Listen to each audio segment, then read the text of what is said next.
আমাদের আজকের আলোচনার বিষয় প্রকল্পের ঝুঁকি এবং অনিশ্চয়তা, risk and uncertainty of the project.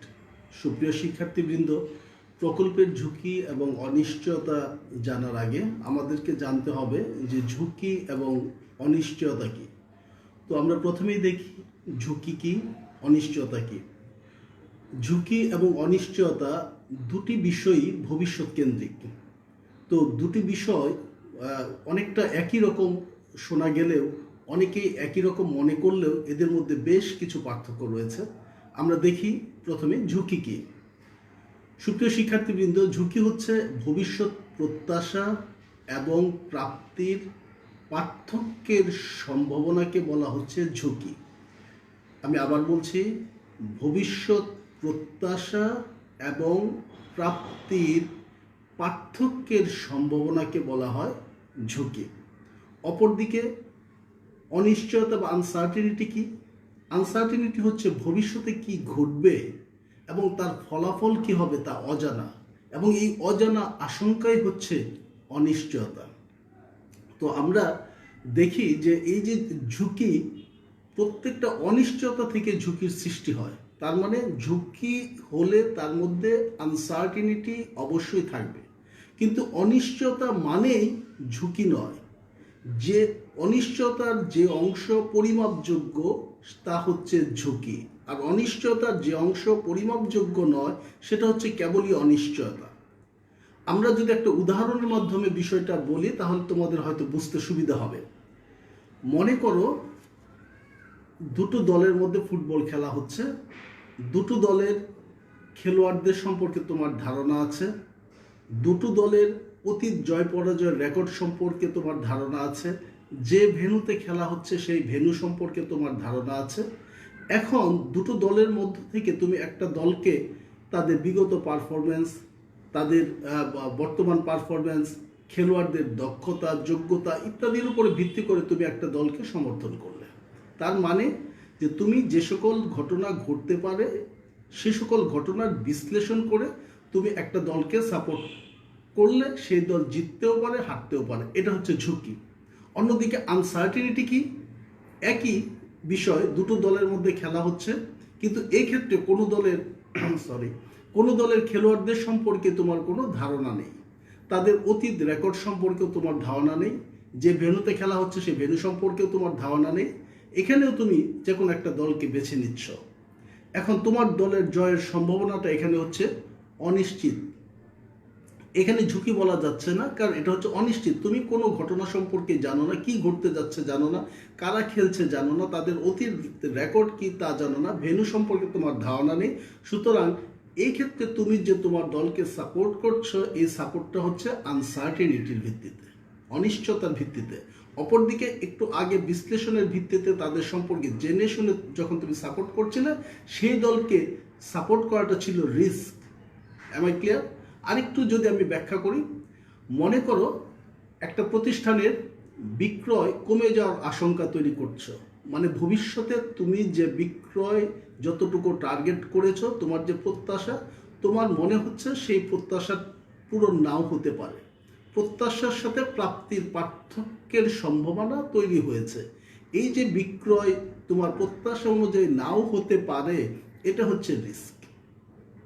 অন্যদিকে তুমি বিজনেস প্রতিষ্ঠান তোমার রান করছে, এখন যে কোনো একটা বন্যা, ঘূর্ণিঝড়, খরা, বা এই যে আমরা যে এখন একটা কোভিডের ক্রান্তিকাল অতিক্রম করছি, তো এই যে একটা মহামারী, এটা যে ঘটবে এটা কেউ জানতো না। তো একটা ব্যবসা প্রতিষ্ঠানের ভূমিকম্পের কারণে ক্ষতিগ্রস্ত হতে পারে, মহামারীর কারণে ক্ষতিগ্রস্ত হতে পারে, বন্যার কারণে ক্ষতিগ্রস্ত হতে পারে, অন্য যে কোনো প্রাকৃতিক অথবা অপ্রাকৃতিক দুর্যোগের কারণে ক্ষতিগ্রস্ত হতে পারে, যা পূর্ব থেকে কারো জানা নেই। সেটা হচ্ছে অনিশ্চয়তা। তো আমরা দেখি, যেহেতু বিজনেসে এবং প্রজেক্টে অনিশ্চয়তার ব্যাপারে যেহেতু কিছু করার নেই, কারণ কি ঘটবে কেউ জানে না, এবং ঘটলে তার কতটুকু ক্ষতি হবে সেটা সম্পর্কেও কেউ জানে না। এই অজানা আশঙ্কাই হচ্ছে অনিশ্চয়তা। সুতরাং অনিশ্চয়তাকে যেহেতু জানা যায় না, সেহেতু আগে থেকে এটার জন্য কোনো প্রোটেকশনও নেওয়া যায় না। অপরদিকে রিস্ক সম্পর্কে যেহেতু আমাদের ধারণা থাকে, রিস্ক যেহেতু অনুমেয়, অনুমান করা যায়, অনুমানের যোগ্য, রিস্ক যেহেতু পরিমাপ করা যায়, সেহেতু রিস্ক সম্পর্কে আমরা বিভিন্ন ধরনের পদক্ষেপ নিতে পারি। তো এই জন্য আমাদের প্রজেক্টের অনিশ্চয়তা এবং ঝুঁকির মধ্যে আমাদের মূল আলোচনার ফোকাসটা আসবে রিস্ক বা ঝুঁকি নিয়ে। তো আমরা দেখি যে ঝুঁকিটা আসলে বিষয়টা কি। ঝুঁকিটা, প্রত্যেকটা ঝুঁকি আনসার্টেনিটি বা অনিশ্চয়তা থেকে তৈরি হয়। অনিশ্চয়তার যে অংশ পরিমাপযোগ্য সেটুকু হচ্ছে ঝুঁকি। তো সব অনিশ্চয়তাই ঝুঁকি নয়। যে ঝুঁকিকে পরিমাপ করা যাচ্ছে না সেটা ঝুঁকি নয়, যেটুকু পরিমাপ করা যাচ্ছে সেটুকু হচ্ছে ঝুঁকি। তো যেহেতু ঝুঁকিকে পরিমাপ করা যায়, সেহেতু ঝুঁকিকে মোকাবেলার জন্য পূর্ব থেকে কৌশল নির্ধারণ করা সম্ভব। এই জন্যই যে কোনো ব্যবস্থাপনার ক্ষেত্রে, প্রজেক্ট ম্যানেজমেন্টের ক্ষেত্রে একজন প্রকল্প ব্যবস্থাপককে ঝুঁকি ব্যবস্থাপনাটা অত্যন্ত গুরুত্ব সহকারে তাকে ভাবতে হয়। তো আমরা প্রথমে দেখি যে প্রকল্প ঝুঁকিটা কি। প্রকল্পের ঝুঁকিটা হচ্ছে আমরা যে প্রকল্পে বিনিয়োগ করব, যে কোনো বিনিয়োগ থেকে আমাদের কি থাকে, একটা প্রত্যাশা থাকে। সেই প্রত্যাশা অনুযায়ী প্রাপ্তি না ঘটার যে সম্ভাবনা তৈরি হয়, প্রত্যাশার সাথে প্রাপ্তির ব্যবধানের যে সম্ভাবনা তৈরি হয়, সেটাই হচ্ছে ঝুঁকি। তাহলে প্রকল্পে আমরা যে বিনিয়োগ করি, বিনিয়োগ থেকে যা প্রত্যাশা করি, সেই প্রাপ্তির সম্ভাবনা যদি প্রত্যাশার সাথে ব্যবধান তৈরি করে, তাহলে প্রকল্পে ঝুঁকি সৃষ্টি হয়।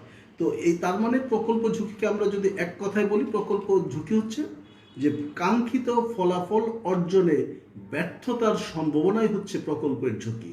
একটা প্রকল্প থেকে আমি কাঙ্ক্ষিত যে সাফল্য আশা করি, সেই কাঙ্ক্ষিত সাফল্য না আসার সম্ভাবনা তৈরি হওয়াটাকেই হচ্ছে প্রকল্প ঝুঁকি। আমি আবার বলছি, প্রকল্প ঝুঁকি হচ্ছে কি, কাঙ্ক্ষিত ফলাফল অর্জনে ব্যর্থ হওয়ার আশঙ্কা। কাঙ্ক্ষিত ফলাফলে ব্যর্থ হওয়ার আশঙ্কাকে বলা হচ্ছে প্রকল্প ঝুঁকি। সুপ্রিয় শিক্ষার্থীবৃন্দ, আমরা এখন দেখব যে রিস্ক ম্যানেজমেন্টটা কি বা ঝুঁকি ব্যবস্থাপনাটা কি। ঝুঁকি ব্যবস্থাপনাটা হচ্ছে মূলত তিনটি বিষয়। ঝুঁকি ব্যবস্থাপনার ক্ষেত্রে একজন প্রকল্প ব্যবস্থাপককে তিনটি বিষয় অত্যন্ত গুরুত্ব সহকারে বিবেচনা করতে হয়। একটি হচ্ছে যে সকল প্রকার ঝুঁকির উৎস নির্ধারণ। যখন উৎস নির্ধারিত হয়ে গেল, এই ঝুঁকি মোকাবেলার জন্য কৌশল নির্ধারণ। তাহলে 2 নম্বর কাজ হয়ে গেল। 3 নম্বর কাজ হচ্ছে যে সকল কৌশল গ্রহণ করা হলো, এই সকল কৌশলের যথাযথ প্রয়োগই হচ্ছে ঝুঁকি ব্যবস্থাপনা। আই রিপিট, যে ঝুঁকি ব্যবস্থাপনা হচ্ছে ঝুঁকির প্রত্যেকটি উৎস নির্ধারণ করা। কোথায় কোথায় আমার ঝুঁকি আছে, ঝুঁকির উৎস নির্ধারণ করা, সেই ঝুঁকি মোকাবেলার জন্য কৌশল নির্ধারণ করা, এবং সেই কৌশলের যথাযথ প্রয়োগই হচ্ছে ঝুঁকি ব্যবস্থাপনা। সুপ্রিয় শিক্ষার্থীবৃন্দ, তাহলে আমরা দেখলাম যে একজন প্রকল্প ব্যবস্থাপকের জন্য প্রথমেই যে কাজটি তার জন্য গুরুত্বপূর্ণ, সেটা হচ্ছে ঝুঁকির উৎস নির্ধারণ। তাহলে very important question to ask, যে ঝুঁকির উৎসগুলো কি কি, what are the sources of risk. রিস্কের উৎসগুলো কি কি, ঝুঁকির উৎসগুলো কি কি। আমরা দেখি যে ঝুঁকির উৎসগুলো বিভিন্ন রকম উৎস রয়েছে। একটা হচ্ছে প্রোডাকশন রিস্ক, একটা হচ্ছে মার্কেটিং রিস্ক, একটা হচ্ছে ফিনান্সিয়াল রিস্ক, একটা হচ্ছে হিউম্যান রিস্ক, এবং একটা হচ্ছে লিগ্যাল রিস্ক। তো আমরা দেখি যে প্রোডাকশন রিস্কটা কেমন। একটা প্রকল্প থেকে, সাধারণত আমাদের বিজনেস প্রজেক্ট থেকে কি হয়, সার্ভিস অথবা কমোডিটি আমরা কি করি, প্রোডাকশন করি। একটা প্রোডাকশন থেকে কি আসে, হয় আমরা সার্ভিস প্রডিউস করি অথবা কমোডিটি কি করি, পণ্য উৎপাদন করি। তাহলে পণ্য অথবা সেবা। তো এই পণ্য যদি কাঙ্ক্ষিত মানের না হয়, যে মানের পণ্য আমি তৈরি করতে চেয়েছিলাম, কোনো কারণে সে মানের পণ্য উৎপাদিত হলো না, সে মানের কমোডিটি উৎপাদিত হলো না, ইটস এ গ্রেট রিস্ক। যে আমি যে ধরনের পণ্য উৎপাদন করতে চেয়েছিলাম, কাঙ্ক্ষিত মানের পণ্য উৎপাদন হলো না, এটা একটা প্রজেক্টের জন্য অন্যতম বড় রিস্ক। অথবা আমি যে ধরনের সেবা, যদি সেবামূলক প্রতিষ্ঠান হয়, যে ধরনের সেবা প্রোভাইড করতে চেয়েছিলাম, সে ধরনের সেবা আমি প্রদান করতে পারছি না, এটা হচ্ছে একটা প্রজেক্টের জন্য বড় রিস্ক। তাহলে সবচেয়ে বড় রিস্কটা হচ্ছে প্রোডাকশন রিস্ক। সেই প্রোডাকশন রিস্কটা কি, আমার যে টার্গেট থাকে, যে ধরনের পণ্য আমি উৎপাদন করতে চাই, সে ধরনের পণ্য কোনো কারণে উৎপাদন করতে না পারা, এটা হচ্ছে অন্যতম একটা বড় ঝুঁকি। তারপর আসে মার্কেটিং রিস্ক। মার্কেটিং রিস্কটা কি, যে কোনো কারণে কোনো পণ্যের দামের ব্যাপক পরিবর্তন ঘটে। যে আমি একটা পণ্য উৎপাদন করছি, আমার সেলস টার্গেট থাকে যে এই দামে আমি পণ্যটা বিক্রয় করলে আমার প্রফিট আসবে, কিন্তু দেখা গেল কোনো কারণে যে মূল্যের একটা ব্যাপক পরিবর্তন ঘটে গেল ওই পণ্যের ক্ষেত্রে। দেখা গেল যে আমি যে সকল প্রতিযোগীদেরকে কনসিডার করেছিলাম তার চাইতে আরো বেশি তীব্র প্রতিযোগিতার সম্মুখীন আমাকে হতে হচ্ছে।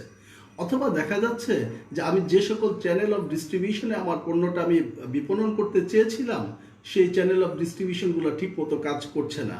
আমি যে ধরনের কম্পিটিশন আশা করেছিলাম সে ধরনের কম্পিটিশনের চেয়ে আরও বেশি তীব্র কম্পিটিশন আমাকে ফেস করতে হচ্ছে। অথবা অন্য বাজারজাতকরণ সংক্রান্ত যে কোনো ট্রান্সপোর্টেশনের ব্যাপার এই ক্ষেত্রে আসতে পারে, বিজ্ঞাপনের ব্যাপার আসতে পারে।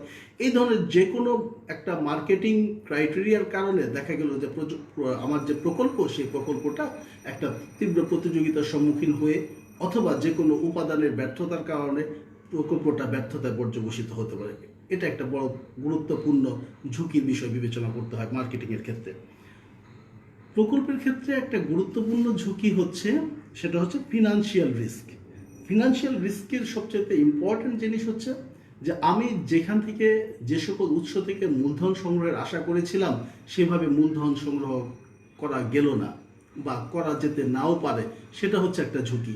অথবা আমি যে কস্টে আমি মূলধন সংগ্রহ করতে চেয়েছিলাম ইন্টারেস্ট রেট, সেই ইন্টারেস্ট রেটটা সে মানে নাও আসতে পারে, হয়তো এর চাইতে বেশি ইন্টারেস্ট দিয়ে আমাকে ক্যাপিটাল সংগ্রহ করতে হতে পারে।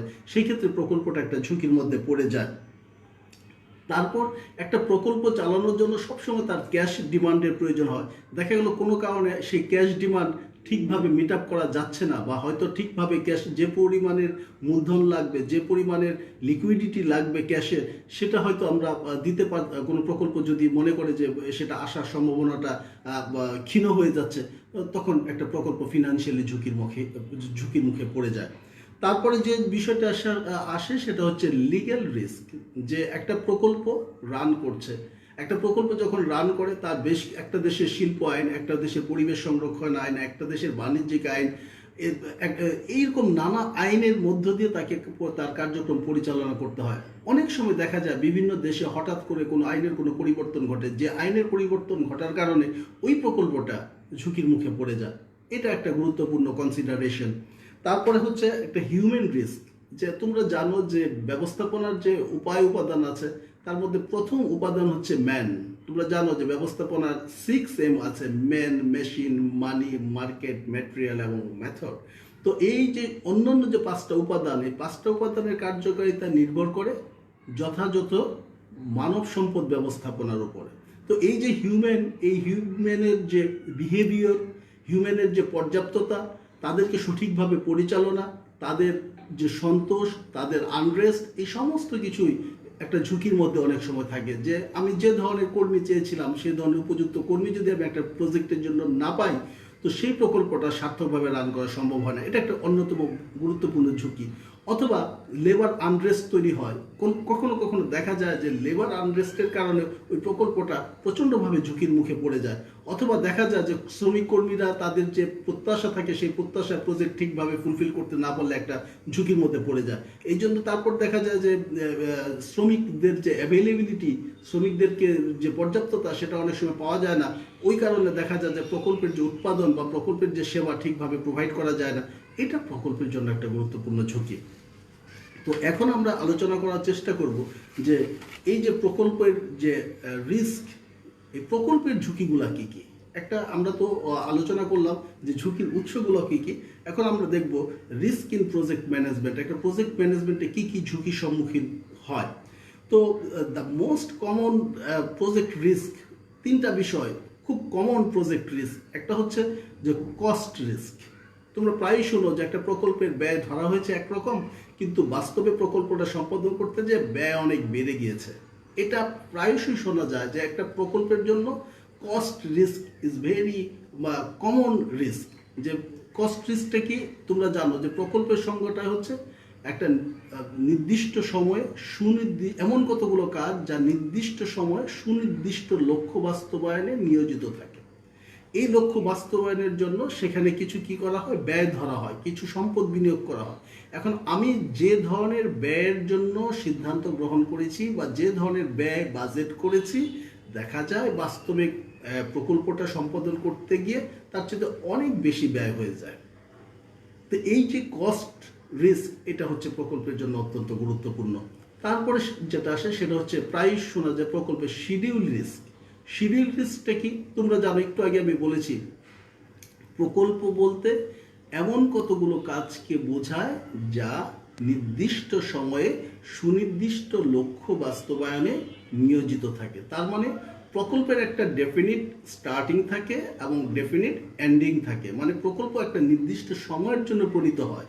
কিন্তু প্রায়শই দেখা যায় যে প্রকল্পটা নির্দিষ্ট সময়ে শেষ করা যায় না, বা নির্দিষ্ট সময়ে প্রকল্পটা শেষ হচ্ছে না, বা নির্দিষ্ট সময়ে প্রকল্পটা শেষ হওয়ার ক্ষেত্রে আশঙ্কা তৈরি হয়। এটা হচ্ছে তোমার টাইম রিস্ক। তারপরে যে বা শিডিউল রিস্ক বা টাইম রিস্ক, তারপরে যে বিষয়টা আসে সেটা হচ্ছে পারফরমেন্স রিস্ক। যে আমি প্রকল্প থেকে যে ধরনের সাফল্য আশা করেছিলাম, দেখা গেল বাস্তবে প্রকল্পটা সে ধরনের সাফল্যের মুখ হয়তো দেখতে পাচ্ছে না বলে সম্ভাবনা তৈরি হচ্ছে, এটাকে বলা হচ্ছে পারফরমেন্স রিস্ক। এছাড়াও একটা প্রকল্পের কিছু রিস্ক থাকে, সেটা হচ্ছে অপারেশনাল রিস্ক। অপারেশনাল রিস্ক কি? একটা প্রকল্পের জন্য আমি যে ধরনের র মেটেরিয়ালস যে মূল্যে কিনতে চেয়েছিলাম, বা যে স্থান থেকে কিনতে চেয়েছিলাম, বা যে মানের র মেটেরিয়ালস কিনতে চেয়েছিলাম, সেভাবে হয়তো আমার প্রকিউরমেন্টটা ঠিকভাবে হলো না। বা একটা প্রকল্পের জন্য যে ধরনের উৎপাদন, যে গতিতে উৎপাদন, যে মানের উৎপাদন প্রত্যাশা করেছিলাম, সেটা হলো না। অথবা যেভাবে আমি ডিস্ট্রিবিউশন, চ্যানেল অফ ডিস্ট্রিবিউশনটা আশা করেছিলাম যে এইভাবে আমি প্রকল্পের যে উৎপাদিত সামগ্রীটা বিক্রয় করব, দেখা গেল সেটার ক্ষেত্রে আশঙ্কা তৈরি হয়। এই যে অপারেশনাল রিস্ক, কর্মকাণ্ড সম্পাদন করতে গেলে, প্রকল্প পরিচালনা করতে গেলে কিছু ঝুঁকি তৈরি হয়, এটাকে বলা হচ্ছে অপারেশনাল রিস্ক। এরপরে আমরা আসি, সেটা হচ্ছে স্ট্র্যাটেজিক রিস্ক বা কৌশলগত ঝুঁকি। কৌশলগত ঝুঁকি কি? তোমরা জানো একটা কাজ করার বিভিন্ন উপায় এবং উপাদান থাকে। একটা প্রকল্প শুরু করার জন্য বা একটা প্রকল্প পরিচালনার জন্য তুমি এক ধরনের প্রযুক্তিকে পছন্দ করলে, কিন্তু বাস্তবে দেখা গেল তোমার এই প্রযুক্তির পছন্দটা ভুল ছিল, এর চেয়ে বেটার প্রযুক্তি ছিল।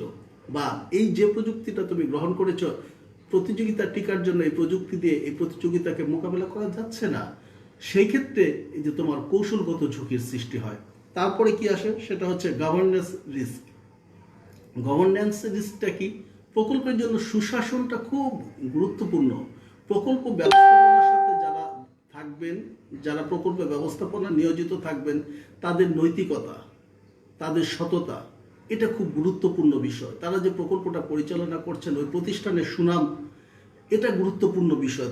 তাদেরকে গুরুত্ব সহকারে বিবেচনা করতে হয়। কমিউনিটি স্টুয়ার্ডশিপ, যে একটা প্রকল্প থেকে একটা কমিউনিটি একটা কিছু আশা করে, একটা কিছু প্রত্যাশা করে, সেটা দেখা যাচ্ছে যে মিট আপ করার ক্ষেত্রে অনেক সময় অনিশ্চয়তা তৈরি হয়। এটা এক ধরনের রিস্ক। তারপরে যে জিনিসটা আসে সেটা হচ্ছে মার্কেটিং রিস্ক বা মার্কেট রিস্ক, যেটা একটু আগে অবশ্য আলোচনা হয়েছে।